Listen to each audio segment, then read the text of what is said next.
Here we go. This is what you've been waiting for. 2 minutes.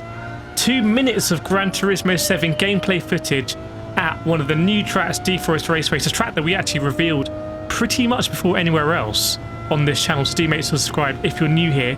Don't miss out on any more breaking news in GT7. But here we go. Deep Forest Raceway. 2 minutes of gameplay footage.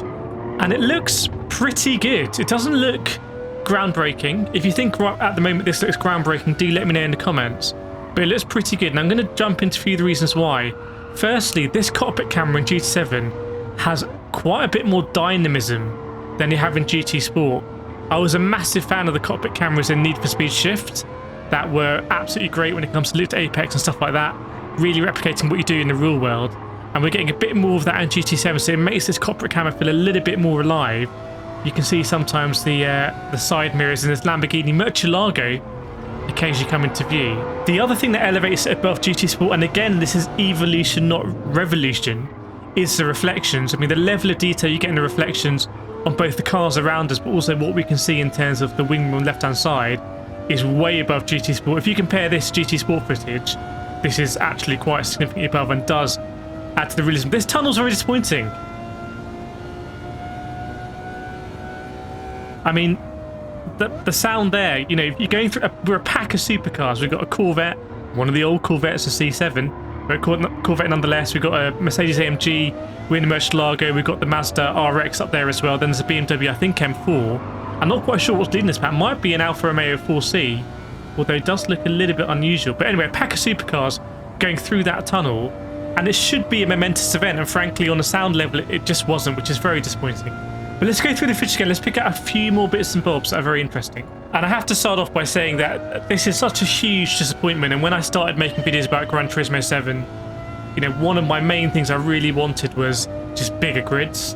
And this is another 16-car race, which I just can't explain how disappointing that is from a multiplayer perspective. From a single-player perspective, I don't think it matters too much.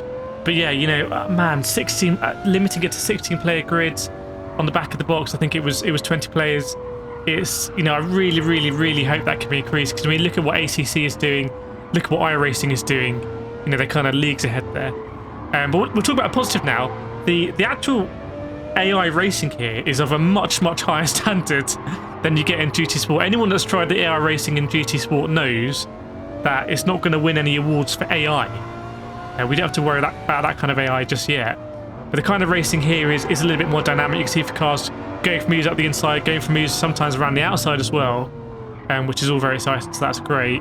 Also, probably our best look at the interiors of the cars in GT7, and this is where the 4K really comes into its own, running at a much, much higher resolution than GT Sport does, even on a PS4 Pro or PS5. And again, that adds to the realism, and some car interiors are going to be better than others. And again, if you're going for that realism and you're someone that drives in cockpit view, that's going to be a massive plus for you. You can see the way the reflections work as well, just a little bit more motion blur involved as well, kind of softening of the light, just makes it a bit more realistic. So again, more revolution than evolution. I really want to know your thoughts.